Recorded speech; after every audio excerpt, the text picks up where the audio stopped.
ये कहानी एक पुराने जंगल की है जहाँ सारे पक्षी बहुत प्यार से मिलजुल कर रहते थे। मगर अब कुछ दिनों से उस जंगल में भोजन की बहुत कमी हो गई थी, इसलिए सारे पक्षी बहुत परेशान थे। कबूतर भैया, क्या आपको कुछ मिला है? मैं तो जैसे खाली हाथ गई थी वैसे ही खाली हाथ लौटी हूँ। नहीं चिड़िया, मैं तो थक गया हूँ मगर अभी तक एक दाना भी नहीं मिला। मेरे बच्चे भी बहुत भूखे हैं। मैं अपने घर जाने से डर रही हूँ। मुझ में हौसला नहीं है कि कैसे मैं अपने बच्चों को भूखा देख सकूंगी। चिड़िया, आप चिंता ना करें। अगर ऊपर वाले ने चाहा तो हमें भोजन जरूर मिलेगा। चलो हम कालू कौवे के पास जाते हैं। फिर चिड़िया और कबूतर कालू कौवे के पास चले जाते हैं। कालू, ये मीठा फल तुम कहाँ से ले आए हो? हमें तो पूरे जंगल में ऐसा फल कहीं से नहीं मिला। मैं कालू कौवा हूँ। मैं तो किसी न किसी तरह भोजन ढूंढ ही लेता हूँ। मगर कालू कौवे, तुम ये मीठा फल लाए कहाँ से हो? मैं ये मीठा फल पहाड़ों के पास से लाया हूँ। पहाड़ों के पास? वहाँ तो बड़ी खतरनाक लूमड़ रहती है। हम तो डर के मारे उस दिशा में जाते ही नहीं हैं। वो लूमड़ सो रहा था। मैं चोरी से गया और मीठा फल तोड़कर भाग आया। कालू कौवा वो मीठा फल उठाकर वहाँ से चला जाता है। फिर दूसरे दिन कालू कौवा फिर से पहाड़ों की तरफ मीठा फल लेने जाता है, मगर आज लूमड़ जाग रहा था। वे काले कौवे, तुम्हारी हिम्मत कैसे हुई मेरे जंगल में आने की? कौवा जानता था कि अगर अब उसे मीठे मीठे फल खाने हैं तो किसी न किसी तरह उसे लूमड़ से दोस्ती करना होगी। फिर कालू कौवा लूमड़ से कहता है, लूमड़ मेरे दोस्त, मैं मीठे फल खाने नहीं बल्कि आपसे बात करने आया हूँ। बोलो काले कौवे, क्या बात करने आए हो तुम? क्या हम दोनों दोस्ती नहीं कर सकते? मेरे जंगल में मीठे फल नहीं हैं, मगर ढेर सारे छोटे छोटे पक्षी हैं जो तुम्हें बहुत पसंद हैं। और तुम्हारे जंगल में जो मीठे फल हैं वो मेरा भोजन है। कौवे की बात सुनकर लूमड़ मुस्कुराता है। तो ये बात है। मुझे भी मांस खाए कई दिन हो गए हैं। अगर तुम मुझे छोटे पक्षी खाने को दोगे तो मैं भी तुम्हें मीठे फल खाने देता हूँ। मित्र, मेरे दोस्त बन जाओ और फिर रोज मैं आपको एक नया शिकार दिया करूँगा। ऐसे लूमड़ और कौवे में दोस्ती हो जाती है। कौवा लूमड़ के जंगल से मीठे मीठे फल खाता है और फिर लूमड़ से कहता है, दोस्त, अब मेरी बारी है कि मैं तुम्हारी सेवा करूं। कल जब सारे पक्षी भोजन की खोज में दूर जाएंगे तो मैं तुम्हें फोन कर दूंगा। तुम जल्दी से हमारे जंगल वाले हिस्से में आ जाना और मैं आपको किसी न किसी पक्षी के घर ले जाऊंगा। देख लेना कौवे, अगर कोई होशियारी की तो मुझे भी लूमड़ कहते हैं। पूरे जंगल में सबसे चालाक जीव हूँ मैं। दोस्त, मैंने तुम्हें दोस्त कहा है। मैं वादे का पक्का हूँ।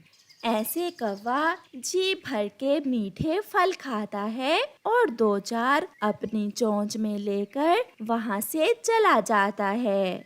अगले दिन सब पक्षी भोजन लेने जाने की तैयारी कर रहे थे। चिड़िया भी अपने बच्चों को समझा रही थी।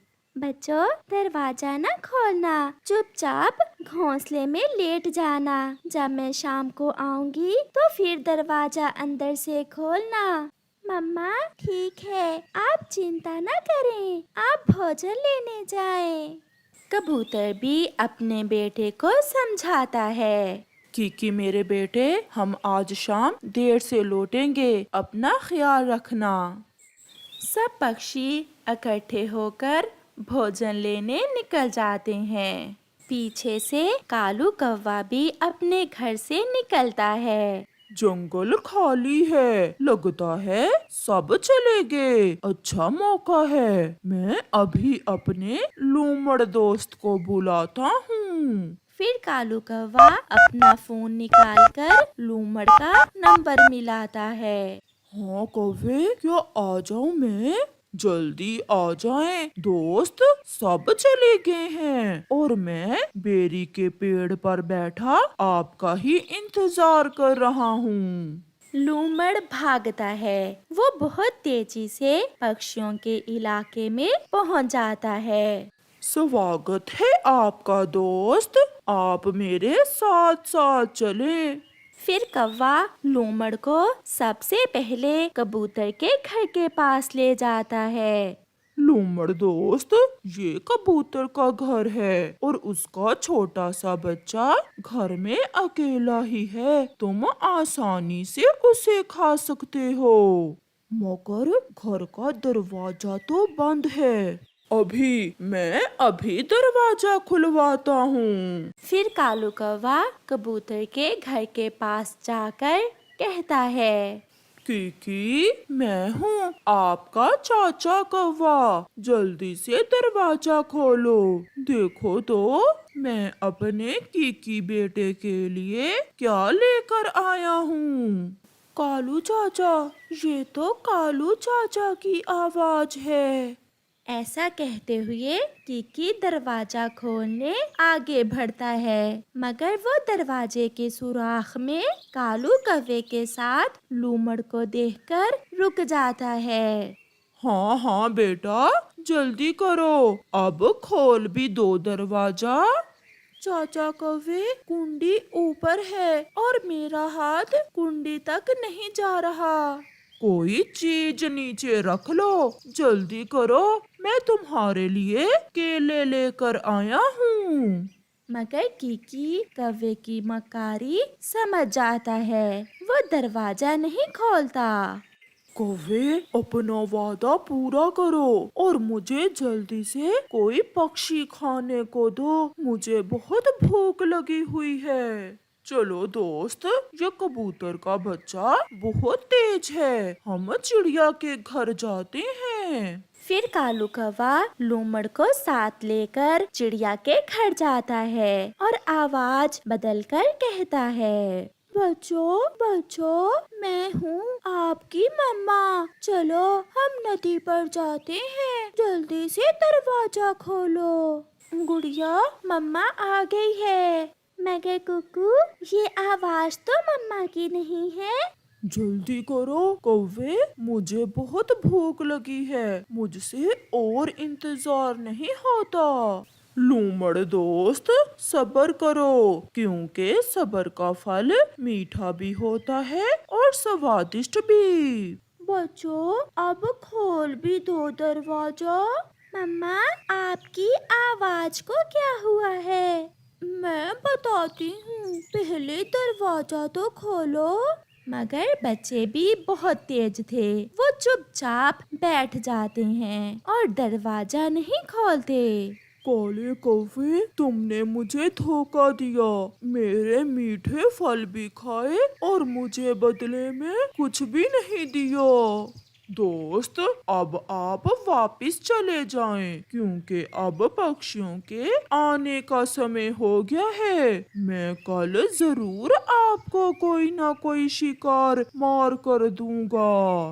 अगर ऐसा ही करना था तो मुझे क्यों बुलाया था? लूमड़ बहुत गुस्से में वहाँ से चला जाता है। कौवा भी घर जाकर सो जाता है। सब पक्षी वापिस आ जाते हैं। किकी भी अपने पापा को सारी बात बताता है।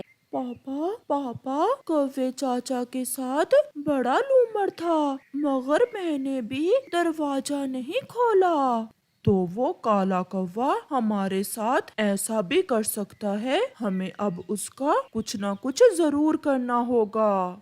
कबूतर भागा भागा चिड़िया के पास जाता है। चिड़िया के बच्चों ने भी अपनी मम्मा को सारी बात बता दी थी। कबूतर भी पहुंच जाता है। चलो मेरे साथ चलो, अगर अब कुछ ना किया तो ये कौवा हमारे बच्चों को मरवा देगा। मगर कहाँ कबूतर भैया? तुम चलो।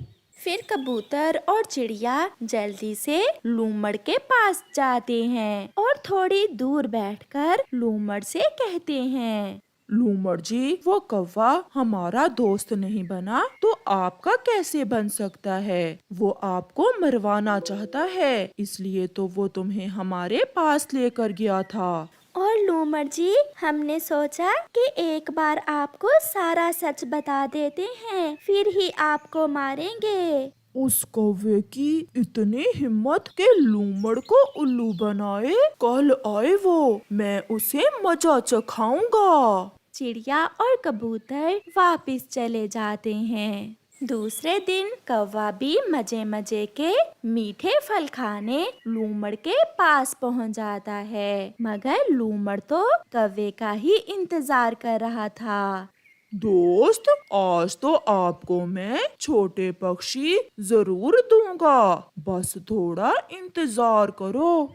मेरे दोस्त, मेरे पास आओ, मैंने तुम्हारे लिए दो मीठे मीठे आम रखे हुए हैं। आमों का सुनकर कौवा जल्दी से लूमड़ के पास जाता है और लूमड़ कौवे को पकड़कर मार देता है। ऐसे काले कौवे को बुरे काम की सजा मिलती है। प्यारे दोस्तों, इस कहानी से हमें सीख मिलती है, हमेशा अपने दोस्तों के साथ मिलजुल कर रहें, क्योंकि जो गड्ढा तुम दूसरों के लिए खोदोगे खुद भी उसमें गिर सकते हो। बदलते हुए मौसम के साथ जंगल में सभी पक्षी बरसात की तैयारियों में लगे हुए थे। चिड़िया अपने दो बच्चों को साथ लेकर कबूतर के घर आती है।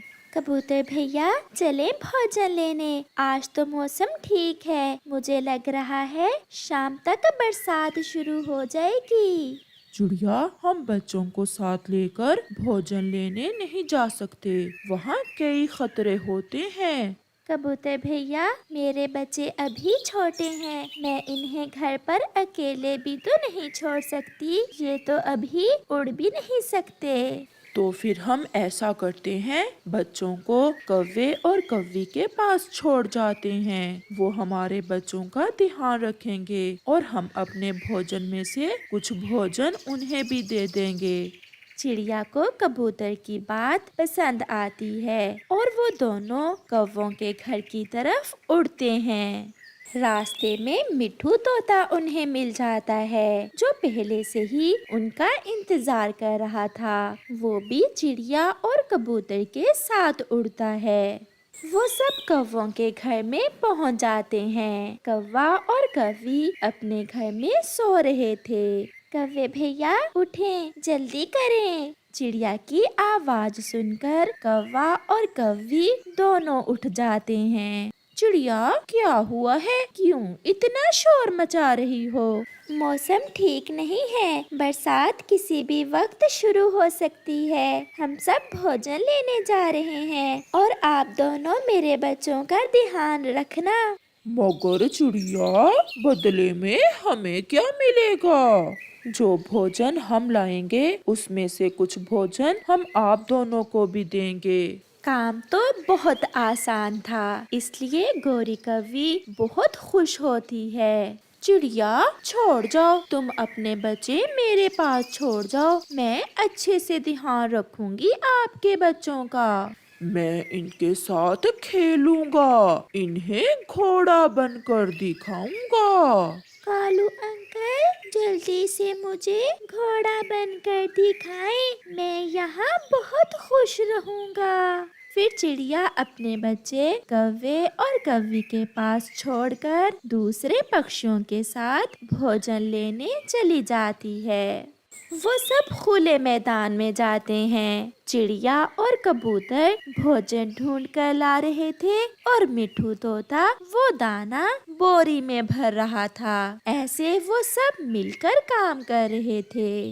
कालू अंकल उठे, आप फिर सो गए हैं। आपने तो हमें घोड़ा बनकर दिखाना था। चुप चुप कर जाओ, मेरी सारी नींद खराब कर दी तुमने। चुप करके बैठ जाओ, अगर फिर बोले तो मैं एक लगाऊंगा। ये सुनकर वो दोनों बच्चे डर कर बैठ जाते हैं। कबूतर, वो कौवे मेरे बच्चों का ध्यान तो रखेंगे ना? वो भोजन के लालच में आपके बच्चों का अच्छे से ध्यान रखेंगे, आप चिंता ना करें। अब आप दोनों यहाँ दाना इकट्ठा करें और मैं मीठे फल ढूंढ कर लाता हूँ। ऐसे वो सब फिर से काम में लग जाते हैं। गौरी आंटी, मुझे वॉशरूम आया है। वॉशरूम आया है तो अपनी माँ को बताना था। मैं कोई तुम्हारी माँ हूँ जो तुम्हें वॉशरूम लेकर जाऊंगी। चुप करके बैठ जाओ। आंटी, निकल जाएगा, बहुत जोर का है। मगर गौरी कहाँ उठने वाली थी। वो अपना मुंह दूसरी तरफ करके फिर से सो जाती है। कुकू भैया, हम मम्मा को बताएंगे, कौवे और कौवी आंटी ने हमें बहुत डांटा। तेरी ऐसी की तैसी, तू चुप नहीं करता।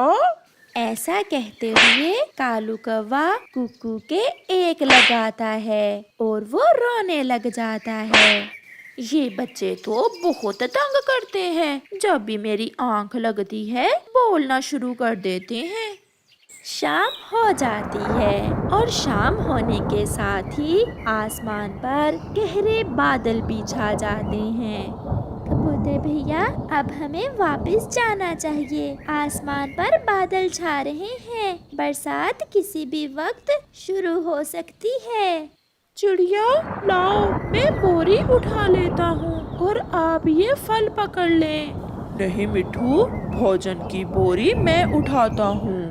ऐसे वो सब वहाँ से वापस उड़ते हैं। जैसे ही वो सब कौवे के घर पहुँचते हैं तो चिड़िया के बच्चे जोर जोर से रोना शुरू कर देते हैं। कौवा और कौवी भी उन्हें देखकर उठकर बैठ जाते हैं। मम्मा, मम्मा, कौवे अंकल ने मुझे मारा, मेरे पंख पर मारा कौवे अंकल ने। चिड़िया, ये तुम्हारा बच्चा बहुत शरारती है, बार बार बाहर जाने की जिद कर रहा था, इसलिए तुम्हारे भाई ने एक लगा दी इसके। झूठ झूठ मम्मा, गौरी आंटी झूठी है। नहीं बेटी, बड़ों को ऐसे नहीं कहते।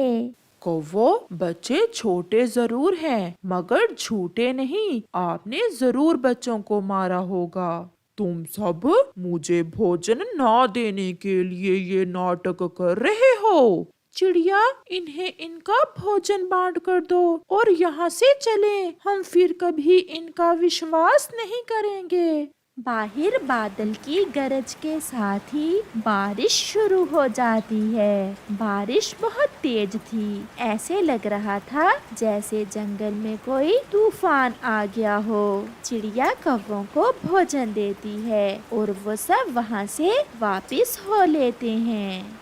वो सब चिड़िया के घर में जाते हैं। अब हम बारिश एंजॉय कर सकते हैं, हमारे पास भोजन भी है और घर भी, अब हमें कोई चिंता नहीं है। मम्मा, मम्मा, मुझे वॉशरूम आया था, गौरी आंटी को बताया तो कहने लगी कि अपनी माँ से कहो कि तुम्हें वॉशरूम लेकर जाए। देख लिया कबूतर भैया, मैं ना कहती थी कि वो कौवे कभी नहीं सुधर सकते, वो हमेशा बुरे थे और बुरे ही रहेंगे। मेरे छोटे छोटे बच्चों पर कितना जुल्म किया उन्होंने। फिर वो सब मजे मजे से भोजन खाते हैं। कौवा और कौवी भी अपने हिस्से का सारा भोजन खाकर फिर से सो जाते हैं। बारिश जोरों पर थी। जब आधी रात को कालू कौवे का मामा उधर आ जाता है। वो अपने भांजे के घर पर दस्तक देता है। कालू कालू, जल्दी दरवाजा खोलो, मैं भीग रहा हूँ। गोरी, ये आवाज तो मेरे मामा जी की है। वो इस समय कहाँ से आ गए? कालू जी, घर में भोजन भी नहीं है। जो भोजन था वो तो हमने खा लिया। अब जैसे भी हो, मैं अपने मामा जी को ऐसी बारिश में बाहर तो नहीं छोड़ सकता। दस्तक फिर से होती है और कालू कौवा दरवाजा खोलकर अपने मामा जी को घर के अंदर ले आता है। मैं इधर घूमने आया था कि बारिश शुरू हो गई। सोचा अपने भांजे के घर जाता हूँ। मामा जी, आपने बहुत अच्छा किया जो यहाँ आ गए। मुझे तो बहुत जोरों की भूख लगी हुई है। जल्दी से मुझे खाने को दे दो। कौवा अब अपने मामा जी से झूठ बोलता है। मामा जी, मेरे घर में जितना भी भोजन था वो तो मैंने गरीब पक्षियों में बांट दिया। मैं अभी आपके लिए अपनी पड़ोसन चिड़िया से भोजन लेकर आता हूँ। कालू, 2 दाने ज्यादा ले आना, मुझे तो फिर से भूख लग गई है। फिर कालू तेज बारिश में चिड़िया के घर जाता है। चिड़िया बहन, मेरे मामा जी आ गए हैं। वो भूखे हैं, मुझे थोड़ा सा भोजन दे दो। वो सब उठ जाते हैं। नहीं चिड़िया, अब कौवे को यहाँ से कुछ नहीं मिलेगा। जो इसने हमारे बच्चों के साथ किया वो इस काबिल नहीं है कि उससे कोई ताल्लुक रखा जाए। मगर इसका मामा। नहीं चिड़िया, ऐसे कौवे को सजा मिलनी जरूरी है। भागो यहाँ से, मामा तुम्हारा है, हमारा नहीं है। जाओ और दो भोजन उसे। तुमने बच्चों के साथ जो किया उन्होंने सब बता दिया है। फिर ऐसे कौवा वहाँ से निराश होकर खाली हाथ ही वापस लौट जाता है और उसे अपने मामा जी के सामने बहुत शर्मिंदा होना पड़ता है। प्यारे दोस्तों, इस कहानी से हमें सीख मिलती है कि जैसा करोगे वैसा भरोगे। अगर कौवे ने चिड़िया के बच्चों के साथ अच्छा व्यवहार किया होता तो उसे अपने मामा जी के सामने शर्मिंदा ना होना पड़ता।